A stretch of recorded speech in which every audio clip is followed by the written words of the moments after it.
тас илип мынадыр айыл өкмөт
kullanıldı.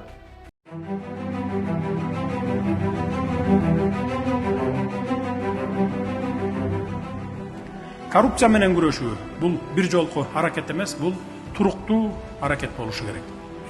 Коомдун бардык деңгээлдеринде коррупцияны алдын алуу үчүн биз дайыма сак болушубуз керек.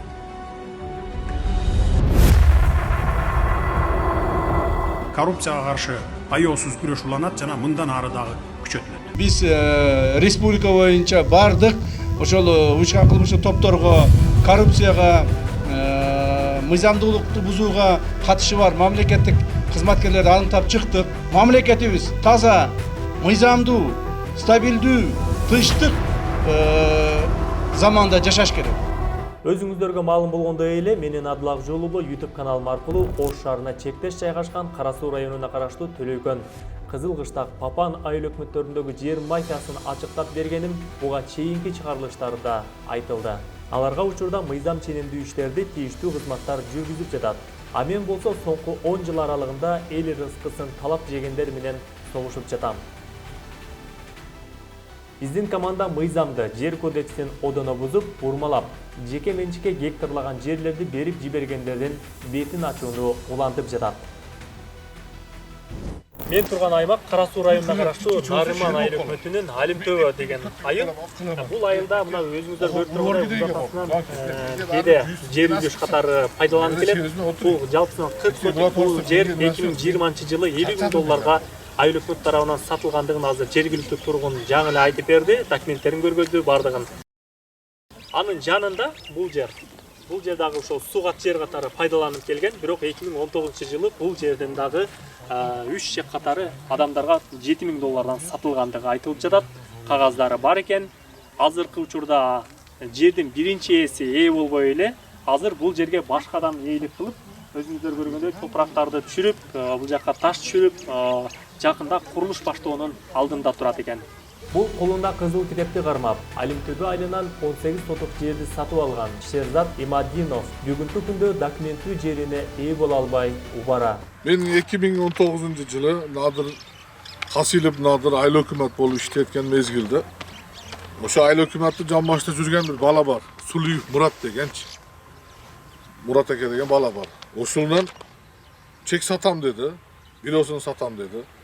Боптур деп биросуну карап, карасууга түшүп, Чыңгыз деген бала бар экен, экинчи этажда кирип, сүрөштүрүп, компьютерден текширип, бар жогу низамдуу ала береликпи, эртең проблема болбойбу десе, эч кандай проблемасы жок, таза деди. Анан карасууду немесиге түштүк, нотариуске кирип, өкмөткө 2700-400-500 акчаны төлөп, оформить этип алганбыз да биз. Bir ay mezgilde 3 çek satып алганмын. Бирденге эмес, о $7,000 биросуну. Биросуну $7,000 сатып алып, арадан бир ай өткөндөн кийин үкө жамбаштагы сатам акча керек болду. Уну алгандан кийин дагы биросу үчөөнү сатылган. Документти кантип турладыңыз? Мен документти эч кандай турлаган эмес, ошо документ алып берди да ол мага. Ошо низам бойдо үкөм бар деди, текширди, кошо барды. Бардыгын текширди. Кадастрдан чыктыбы? Кадастрдан азыр да чыгат. Документ сиздики ол? Ооба, меники ол. Азыр да чыгат. Азыр мен bir cuma oldu barıp teşirdim. Ben ne kılayım? Kayık karsanayım. Ne kılayım? Bişkek'e vardım. Govurga vardım. Govurdan geldim Bişkek'ten. Sağınmaydı. Жақсы işte otat. Ulda kande oldu. Çok bolup kaldı. SMG'e vardım. 10 жолу бардым. Карасууду прокурор замана 100 жолу бардым. Шерзат Имадинов сатып алган жерди дагы бир башка жаран сатып алган.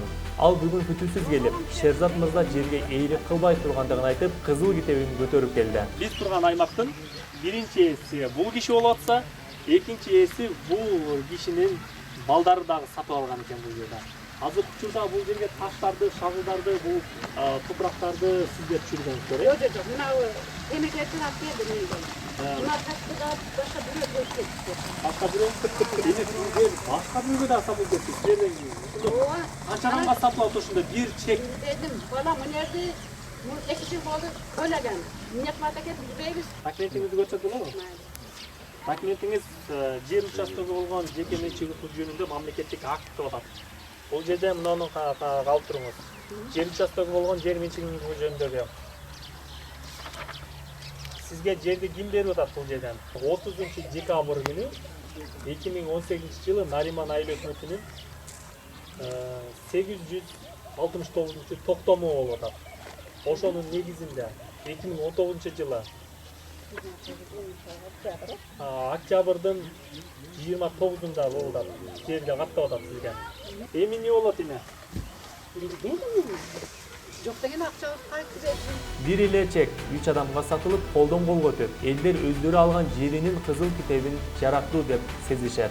Мындай башаламандык ошол кезде айыл өкмөт башчысы болгон Надыр Хасиловдун тушунда орун алганы өкүнүчтүү. Бул жер узатасынан бедегил турат, үрүш жер катары пайдаланышкан. Бул жерди 2020-жылы саткан. Бирок мындай колунда документтерин карасам, токтом чыгыптыр. 2016-жылы токтом чыгып атат жерге. Бирок ошо токтомдун ээси бул киши болуп атат. Айтып берсеңиз өзүңүз, жалпысынан канча сотук жерди канча сомдон эмнен сатып алдыңыз? Men 2020-yıl men Alimjon Bahodir Uluksim ayilidan. Qarasuu rayon Narim ayil hukumati Uluksim ayilidan. Men 2020-yil ayil hukumati cho'g'ilish bo'ldi. Hosilov Nodir kabinetida. Hosilov Nodir kabinetida bo'lib, meni mayatga patqoqni olib keldi. Olib kelib menga masha transformatsiya qilib kelishim kerak deb, masha. Meni Bishkekka aqcha to'plab, aqcha kerak. Akçe toplamış. Ne gerek? Yıldız yoldaşlığı geldi. Yıldız yoldaşlığı geldi. Biz de arkamızda tanki sürüyordu. Öşüge dedi, akşam dedi, o varsa transforması kıderer dediler. Жалпысынан sizge 40 sotun жерди kança $1000 sattı? 50 milyon. 2020-жылы. 2020 Жерди kim sattı sizge? Fatmahunova Zarifa. Fatmahunova Zarifa kim bolgan abi? Bu öşü mezgilde deputatı.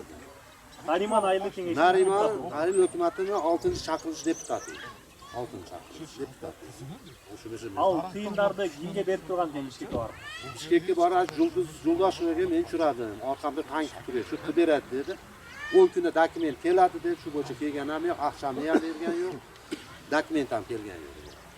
Sizler bilesizler da Yo'ldoshev мындай жумуштарга аралашпастыгын. Өзүнө байланыштыңыздарбы Жулдузхан Yo'ldoshev? Yo'q, baylanishmadi. Nimaga baylanishmadingizlar? Yo'q, bilmasa yaqinda eshitdik. Nodir aytyapti, Hosilov Nodir. Men ko'chaga 100 ming, SMBga 500 ming dollar aqcha berib qo'ydim. СМБнын Бишкектегисине өзү Оштеги. Мен турган жер Нариман айыл өкмөтүндөгү Вылкысым мурунку малкана жалпы жөнүнөн 61-чи контур деп аталат. Бул жердин жалпы аянты 10 гектар. Бирок сатылып кеткен бөлүгү 3,5 гектар деп айтылып жатат. Бирок 3,5 гектар 240 адамга 4 сотуктан чек катары пайдаланууга берилген. Ар бир чекти жарандар 10 миң доллардан 30 миң долларга чейин сатып алган. Азыркы учурда соттошуу процесстери жүрүп жатат. Өзүңүздөр байкап тургандай, суулуу жерден өкмөттүн токтомуна карабай, мыйзамсыздык менен, өз билемдик менен саткан адамдардын жоопкерчилиги сөзсүз түрдө каралып, адилеттүү баа чыгарылат деген ишеничтебиз. Нариман айыл өкмөтүндөгү бул участка Нурдар деп аталат экен. Бул участканын четине үйлөр салынып баштады. Бул жер сугат жер. Бул жерге дагы жакында үйлөр түшүү алдында турат. Анткени жогору жакка шагыл таштар түшүрүлүп, бул четке үйлөр жаңыдан гана былтыр салыныптыр. Ал эми бул жердин ээси, үлүш ээси сиз экенсиз. Сиздин канча сотук жериңиз бар? Анан азыр эмне себептен сиз үлүш жериңизге ээ боло албай атасыз? Meni ulush yerim 36 sotik. Buna çek berip vardı bu yerden. Keyin hozir bu yerdan kelishyapti men oldimga. Chekim bor meni. Meni qizil kitobim bor. Deb kelyapti, bor olaver. Seni chekim bo'lsa desam, kelib olinma qilisholmayapti. Lekin meni eke desam, ehtirishmayapti. Suv bostirish qo'yyapti, yo shag'al to'kib qo'ydi. 2 marta shag'al surdirdim o yerdan. Demek siz bul жерге эгин эгип бир нерсе кыла албай атасыз. Qilolmayapman. Mana qilib bir narsalar to'kishib qo'yyapti. Mana men to'kkanim yo'q-da, mana misol ular to'kishib qo'ygan. Qum tөгүп койгон турбайбы? Bilmayman nima to'kkan ekan. Bir haydatib chegarani tushimni taxtayin desam, qildirishyapti. Нурдар айылында үлүш ээси бул экен 36 сотуктун. Бирок бул сатылып кетти. Кимге сатылгандыгын билбейм деп айтып атат. Бирок шагылдар бул жерде таштар төгүлүп атат. Бул шагылдарды бул сиздин атыңыз ким? Alimjon Bahodir meniki. Алимжадыр Бахадыр агай төктүрүптүр. Сиз кантип сатып алдыңыз бул жерде? Men uni ayol hukumat 2021-yil Hosilov Nodirdan sotib olganman. Qancha so'mga? 7 mingga. 7 ming dollarga. В общем 10 mingga sotib olganman, 7 mingini berganman, 3 mingini dokument bitkanda berasan degan. Qancha sotuk жер? 4 sotik. Siz үлүш жериңиздин сатылгандыгын билип калдыңызбы? Канча сомдон сатылып аткандыгын билдиңиz? Yo'q, so'mini bilmayman men. Sotganini ham bilganim yo'q-da. Men ishlatib turganman, keyin shag'al to'kkandan keyin bildim-da. Mashinamni sotdim, to'g'ri. To'y qilayotgandim, 1 yil to'xtatdim to'yni. Nima bo'lsa ham chek bo'lib qolsin desam, bo'ptur deb topshirdi. Kim deganiga, Zarifa deganiga berdim dedi. Endi bir tug'an akam oldavay deb men berdim aqchani. Yana shundan keyin yo'q, aqcha ham yo'q, chekni ham hali ko'rganim yo'q. Mana shu 4 sotik yering bor deb. Qancha berdingiz? Жалпы 8 ming berdim ha. Shu bo'lib dollar. Mas Zarif opa bilar, Murodindilar, Nodirlar elda yuzida yurganda, ustida yurganda, deputat bo'lganda hammasi shularni ishga solib, chekka beraman deb hamma yo'g'imizni sotib tugatishdi. Qur'on kitobni qarmapam, seni tanimayman deb qarmadi. Men haqiqatni yuz oyga chiqara olmay qarmadim. U seni tanimayman deb qarqadi. Endi nima qilish kerak? Endi iloji bo'lsa Toshiyevga, Sadir Jabbarovga iloji bo'lsa mezon chekida shuni ishini ko'rib bersin. Iltimos sizlardan. Men hozir жакынкы 10 жыл эмес, 5 жыл аралыгында сатылып кеткен Ош шаарынын айланасындагы жерлер боюнча сөз кылып жатамын. Сатылган жерлердин бардыгы сугат жер экендигин мен сиздерге көргөзүп бердим. Жер сатуу, жер мафиясынын башында кимдер тургандыгын ошол кездеги мамлекеттик кызматта иштеген адамдарды санап көрсө болот. Биринчи кезекте губернатордон башталат. Аким, айыл өкмөт, архитектура, мамлекеттик каттоо кызматы жана ошол мезгилдеги күч түзүмдөрү эмнени карап аткандыгы абдан таң калыштуу. Сиздин аты фамилияңыз ким? Абулов Абрар Кимсанович. Кызматыңыз мурун кандай болгон? Нариманда жерайс юрист болуп иштегем. Канчанчы жылдары? 15-тен баштап 22 жылга чейин иштедим. Анан кийин Ошо 2015 жылдан баштап 22 жылга чейин мынол жерлердин бардыгы сатылып кеттиптир да? сатылып кетти. Мынолордун бардыгы сатылыптыр. Булар сугат жер экен, кантип сатылып кеткен? Муну мурда биринчи 11 чек сатылган. Аны сотко барып токтотконбуз. 61 контуру деп ушул бардык 61 контур бул кысымдын немеси. Анан буну токтотконбуз. Азыркы учурда бул олар сатып кутулушту. Азыр Ибайдилла жерайс болуп иштеп атат даны время саткандар. Мамажанов Бахадыр айыл өкмөт болуп кетти. Мен буларга неме кылганым, мени сотко өткүздү. Азыр 18-inde дагы сот болот. Биз камалабыз. Неге сотко? Мен токтотулганым үчүн. Сиз эмне камаласыз? Мен азыр ошондо битте кагаз доказат кылынбады дагы, мага показания берип, ошоло кылган деп сотко өткүздү. Мен 45 күн отуруп чыктым. Мен айттым, ошондо прокуратурага айттым. Мен битте чекти 360 та чек сатып беришкен. Хасилов ким азыр? Азыр иштебей атат. Ошо айыл өкмөт эле. 1000 жолу эскерткем. Андан кийин? Ошондон кийин азыр башка келди, ошондон бери тынчтык деп келди, ага чейин азыркы учурда дагы Хасилов сатып атат. Иштебейт. Өкмөт эмес, бирок Хасилов ким аты? Надыр Хасилов. Надыр Хасилов деген мурун айыл өкмөт болгон. Ого, ошо сатканда. Эмне себептен 300дөн ашык жерлерди бул гектарлаган жерлер турбайбы? Ого. Бирок токтомдорду мурдагы кантип даярдайт токтомдорду? Мурда илгери андан Хасиловдон мурда Ибрахим деп айыл өкмөт иштеген. Ошондо иштеген, токтомдо чыгарган, бирок жерди берип үспөт кылган эмес. Ошо бойдон калып калды. Мыйзамсыз деп токтотконбуз. Хасилов келип сатып, муну токтому аркылуу мен камесмин деп азыр соттон чыгып кетти ал. Мол жерлерде азыр Нариман айыл өкмөтү шаарга жакын айыл. Абдан жери тегиз, мындай сугат жерлер. Бирок сугат жерлердин четинен эле сатылып атат. Бул акыркы 5-6 жылдын аралыгында дагы сатуу токтогон жок, туурабы? Ооба, сатып атат. Сатып атат. Былтыры мына үйлөр курулду. Ооба. Эми бул жерлер 4 сотуктан сатылып атат. 5 сотук жер канча миң доллардан 25 миңге сатып атат. 25 миң сомго? 25 миң долларга сатып атат. 25 миң долларга сатылып атат. Айыл өкмөт. Айыл өкмөттө. 25 миң. Азыркы айыл өкмөт жерди сатабы, сатпайбы? Даны билем дагы, азыр дагы булардын махинациясы кандай булардыкы? Азыр Хасилов токтомдорду алдын чыгарып коюшабы? Мурдагы мыйзамда илгери чыккан токтомду кол коюлуп чыккан токтомдор калып кеткен да. Ошону кызыл китеп кылып сата берген да. Алар тийиштүү кызмат караган эмеспи? Органдар, биздин күч органдары каякта карап атат? Мен ошондо айтып түшүндүм. Алар чогуу совместныйбы? Бардыгы бирге. Архитектура, бардыгы бирге. Кадастр. Бардыгы бир. Мыйзамда 2007 жылга чейин 31 августта монитор киргизген. Сугат жерди токтоткон. Бардыгы мыйзамсыз. Доллардан эсептегенде 4 миллионго сатышты булар. Доллар. Анан ал жака органга 500 миң, 600 миң берип, 250 статьяга түшүрүп, соттон түшүртүп, таптаза болуп чыгып кетти. Мынандай кылсаң экөө ошондойбуз да мындай. Түшүнүш керек да, өздөрү мамиле кылып сата берди да. Биз чыгарып берген. Чыгарып берип сата берди.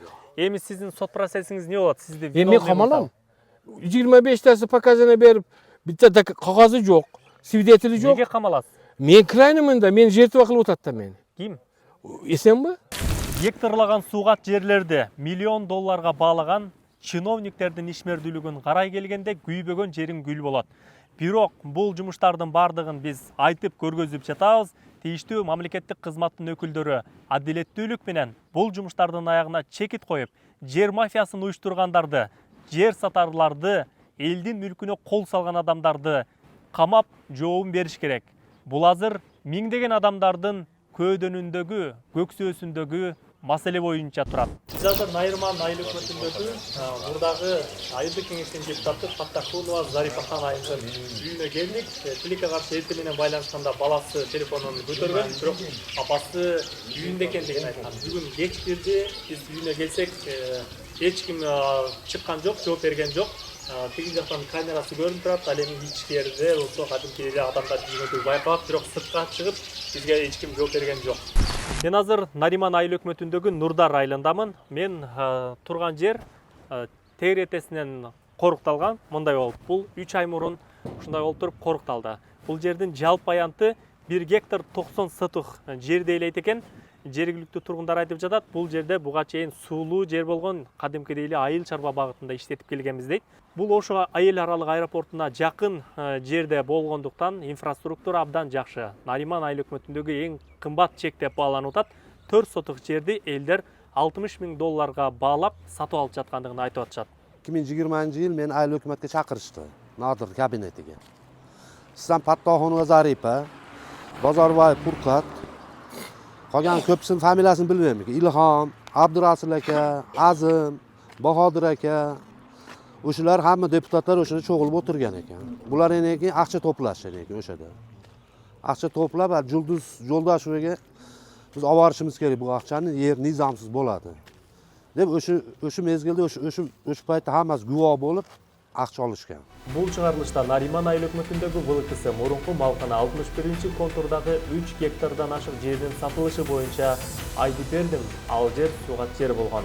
Ага улай эле Алимтүбө айылынын сол тарабындагы суугат жер жана Нурдар айылындагы жер боюнча тааныштырдык. Суугат жерлердин сатылышы боюнча айыл өкмөткө келсек, ал эмгек өргүүдө жүргөндүгү кабарланды. Айыл өкмөттүн жер адиси да толук маалымат билбестиги белгилүү болду. Мына ал жерде теги ВЛКС Малика 61-контур боюнча жалпысынан 3 гектардан ашык жерлер жеке адамдарга берилип кетти. Ал жер кандай негизде элдерге берилди? Жер адиси катары айтсаңыз, 240 адамга берилиптир ошол жер. Буну кое туруңуз. Пока что мен берген суроого жооп бериңиз биринчи. Андан кийин теги бул жакта карайсыз. 240 adamga berilgan emas, u yerda biz ishlagan mezgilda men bilganim, men informatsiyam bo'yicha 112 odamga karta bo'yicha, genplan bo'yicha chiyilgan, o'sha odamlarga qog'ilgan yer. Qolgan yerga qog'ilgan emas dedi.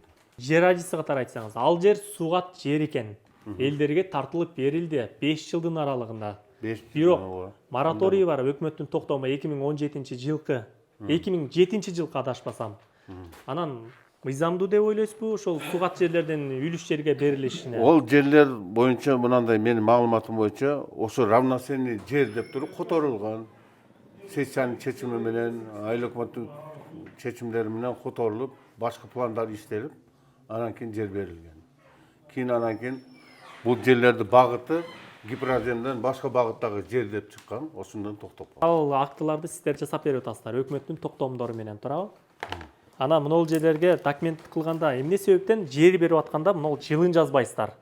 Задним числом мененби бул жер урдоонун бир махинациясынын бир бөлүгүбү? Не себептен анан өйлөрү менен жазбайсыңар? Бардыгын ката жазасыңар. Окуп чыгыңыз мунучу. Эми окуп чыгыңыз мына. Эми мына жылын жазылбашы, үйлөр дагы бир жер. Бул кадастр ишканасы жасайт да. Биз архитектура көрсөтүш неме? Айыл өкмөт жасаган эмес буну. Ооба. Эми мынага жооп бериңиз. Бул бир эле жерди, мына жерлерди 3 адамга саттыңар.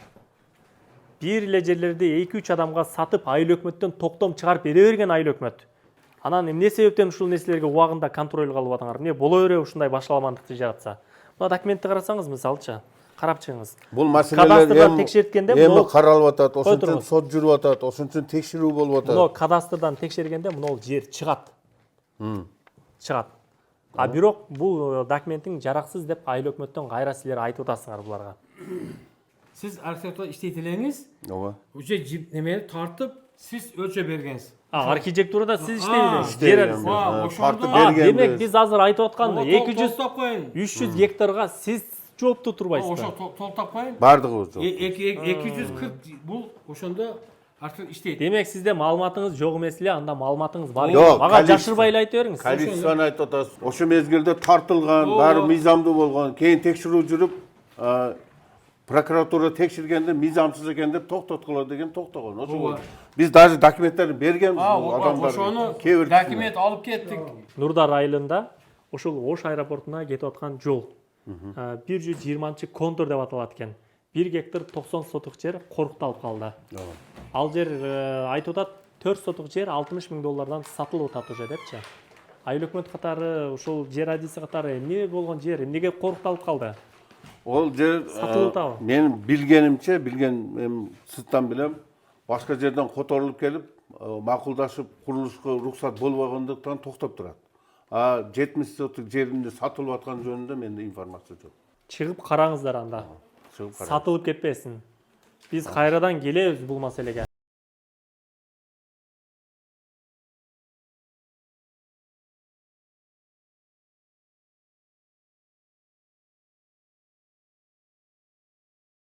Өкмөттүн 2019-2021 жылы башкарган Хасилов Надыр деген мырзанын үйүнө келдим. Дал ушул 2019-2021 жылкы жылдар аралыгында гектарлаган жерлер жеке менчикке өтүп, сугат жерлер өз ээлерин таап алган. Ошол маселени толук аныгын билүү максатында атайын мен телефон чалсам байланышкан жок. Ошон үчүн үйүнө келдик. Камерасынан мени балким көрүп тургандыр, бирок үйүнөн чыккан жок.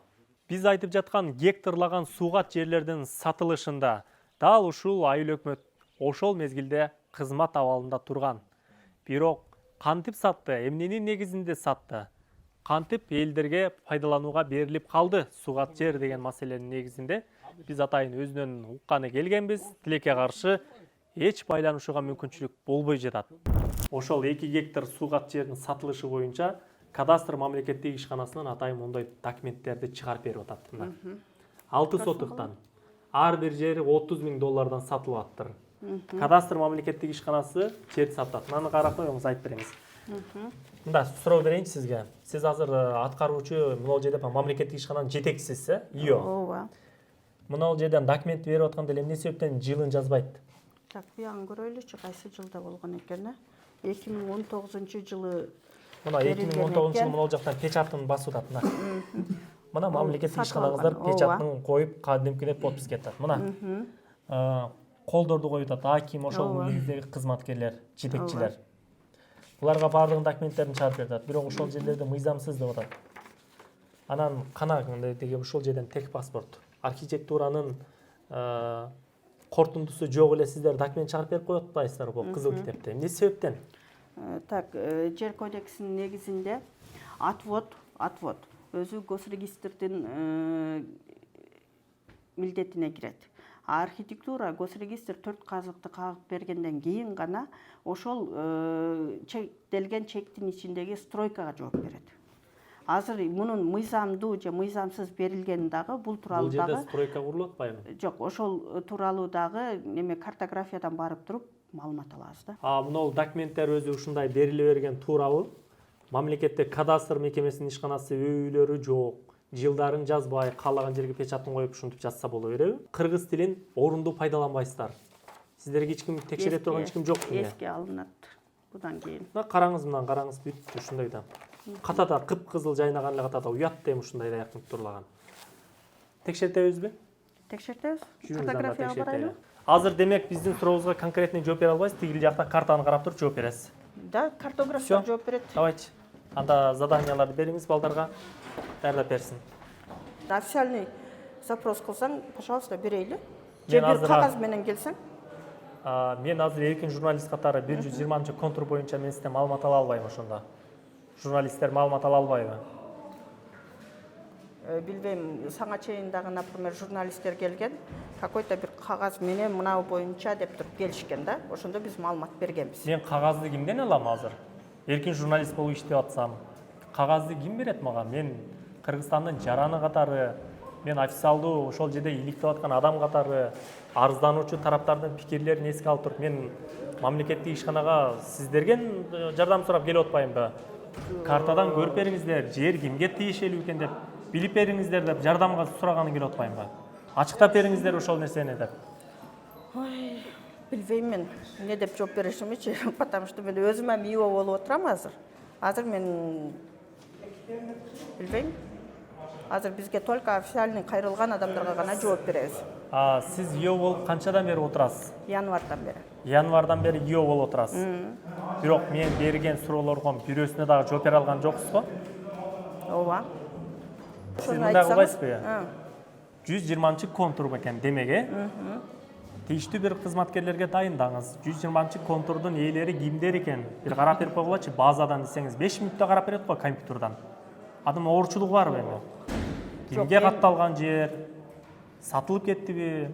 Ушундай информация алам деген мыйзамын көрсөтчү, мен ошондой кылып берейин.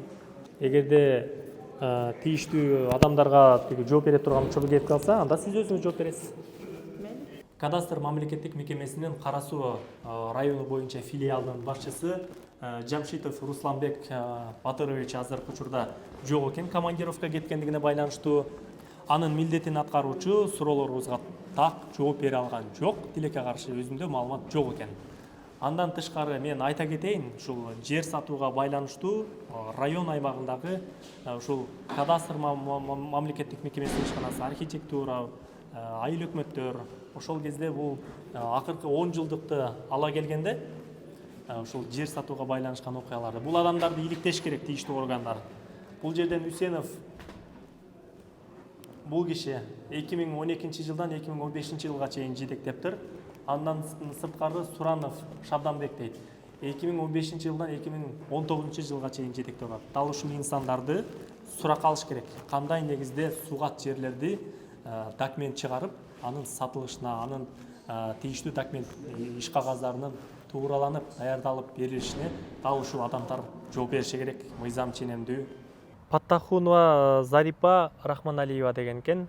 Сиз деген Нариман айыл өкмөтүнө караштуу айылда төрөлүп өскөнсү, ошол айылда жашайсыз.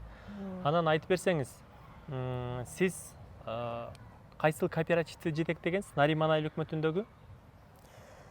Мен Кара Суу районуна караштуу Нариман айыл өкмөтүнүн Алымтөбө айылындагы Алтын Береке Агроинвест кооперативине Алтын Береке Агроинвест кооперативинин башчысы болгонсуз.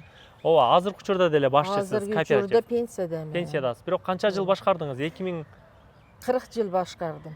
Сиздин карамагыңызда канча гектар жер болгон? Менин карамагымда 34 гектар жер болгон. 34 гектар жер болгон, Ооба. Ошол 34 гектар жер сугат жерлер көбүнчө болгон деп элдер айтып атышат. Бирок сатылып кетип, жеке тараптарга берилген учурлар болгон жокпу? Зарипа ханайымдан интервью алабыз. Бул жакта биздин Зарипа ханайымдын баласы дагы видео тасмага тартып жатат. Бул жакта жаап жашыра турган эч кандай маалымат жок. Болгону биз элдин гана көйдөнүндөгү элдин суроолорун гана беребиз. Ошондуктан бизден шек санабай эле койсоңуз болот. Жаза бериңиз бирок. Мен бере турган суроом ошол Нариман айыл өкмөтү сизди жер сатууга айыптап атат.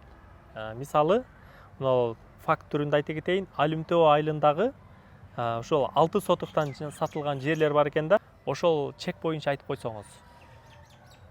Кайсы эл айтты сизге, мен билмедиму, лекиген ушак. Ал элдер кече сизге барышты үйүңүзгө, үйүңүздөн чыкпай коюпсуз. Мен үйүмдөн чыкпай койгонум жок. Мени родной акам өтүп, ошо апамын эшиги кетип. Мындай кылалыбы? Мен суроомо ошол кайсыл адамдар арыздангандыгын бирок ошол именно мен чек боюнча айтып атам. Ошондой ким экен? Фамилия атын эми айтыйынчы. Фамилия атын айта турган болсом, анда мен аларды чакырам бул жака. Чакырмысыз. Күтөсүзбү? Срочно, мен сиздерди жарым саат гана күтө алам. Келиңиздер анда. Срочно келиңиздер.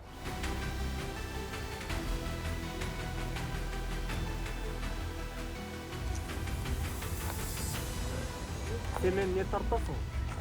Не тартасың мени?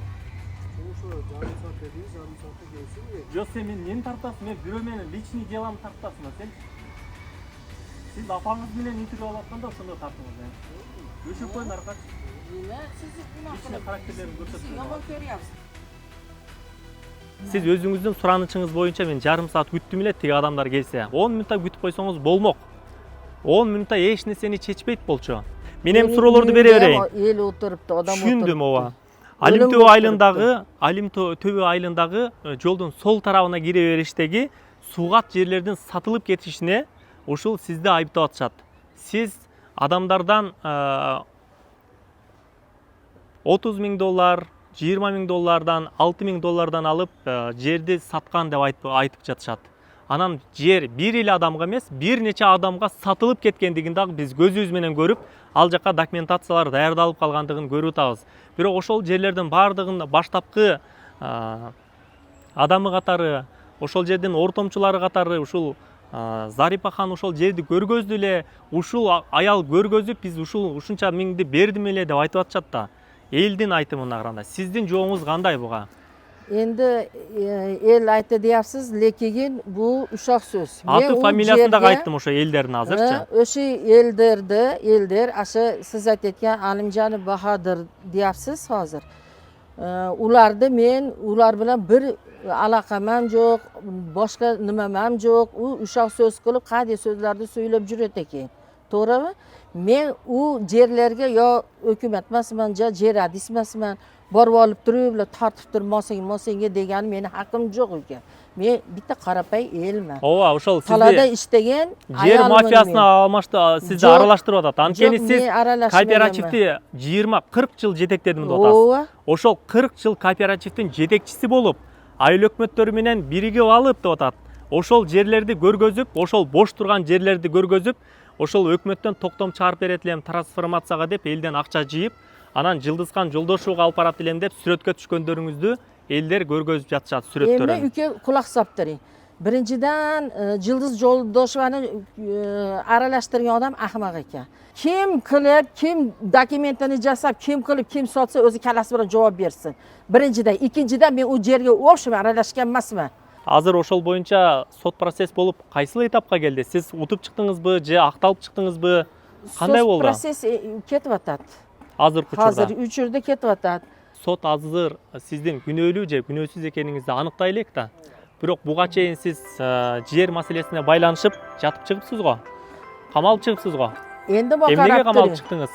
O'sha yerda guvoh deb olib kirib turib, aybkor deb turib, ashuna qilishdi, so'rag'ista qildi, qayra chiqdim. Камалбадыңызбы сиз? Misoli, Камалып чыкты деп атпайбы сизде бул? Камалып жерге байланыштуу. men yerga байланыштуу bo'lib, men nima u bir narsa ish qilgan ekanman. Qancha ay жаттыңыз? Qancha ay жаттыңыз? 20 kun. 20 күн камап сизди жерге байланыштуу. Анан кайрадан кой берип таштадыбы? Эмнеге байлап, эмнеге байланыштырып сот сизди 20 күнгө камады? Күнөөсү жок адамды бир күн дагы камабайт. Мен карап turing. Endi uni sot chechadi. Siz bilan men chechmayman da, to'g'rimi?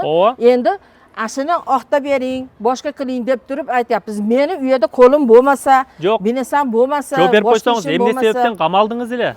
Ошо жерге байланыштуу камалып атасызда. Сот неге кантип актап чыкты сизде?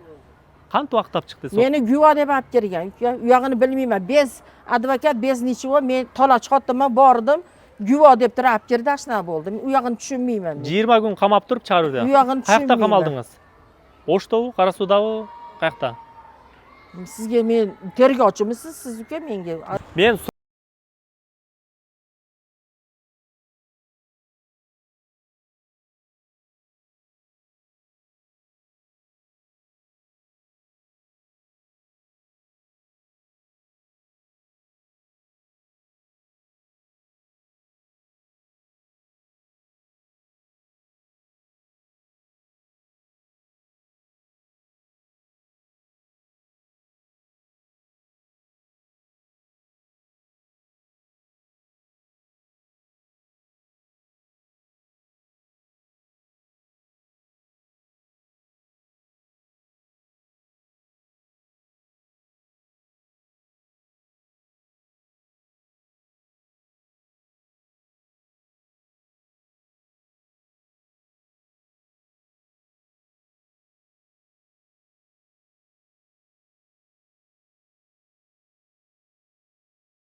Xonova Zaripa, Mamajonov Bahodir, Fattoxonov Husanboy 50 ming ақшаны olib Bishkekka ketgan. Orqamda tanki turibdi, Yulduz Yo'ldosheva turibdi degan. Uni ko'pchilik eshitgan uni. Suratlarini ko'rsatgan mana telefonda. Mana choy ichib bitta kafeda o'tirganlar. Boram 10 kunda dokument tutadi, transferimizni qilib kelamiz deb. Бийликтөөбүздү монтаждап жатабыз азыркы учурда, бирок ушул убакта бизге менин алдымда Алимжанов Бахадыр мырза жана ошондой эле экинчиде турган Имамидинов Шерзат, Имамидинов Шерзат. Бахадыр мырзанын 40 сотук жери өткөндө сиздерге арызданган 40 сотук жерди сатып алып 50 миң долларга. Бирок ошол жерине ээ боло албай жаткандыгын айткан. Андан тышкары Шерзат мырза, жалпы жүзүндөн сиз 30 сотук жериңизге жалпы 30 миң доллар берип, бирок жериңизди ала албай атканыңызды айттыңыз, кайрылдыңыздар эле. Азыр түндөсү ошол жерди Нариман айыл өкмөтү болуп, ошол жылдары 2019-2020 жылдары иштеген Нариман айыл өкмөтүнүн мурунку айыл башчысы Надир Хасилов, Надир Хасиловдун жакындары эфирден видеону алып койгула, чыкпасын, биз акчаңарды кайталап беребиз. Сизге болсо канча миң доллар? 50 миң доллар. Сизге болсо 40 миң долларды кайтарып беребиз деп телефон чалып атты 2 күндөн бери.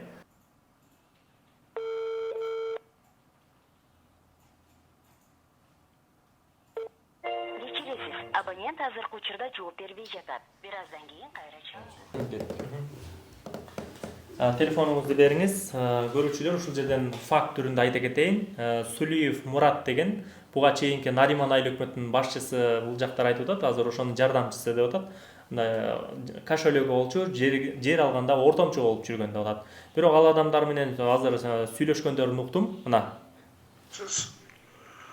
Bahadır aka dushanba kuni tutadi, berib qo'ydim aka, uni spravkani olgani bugun pul berdim olib borib.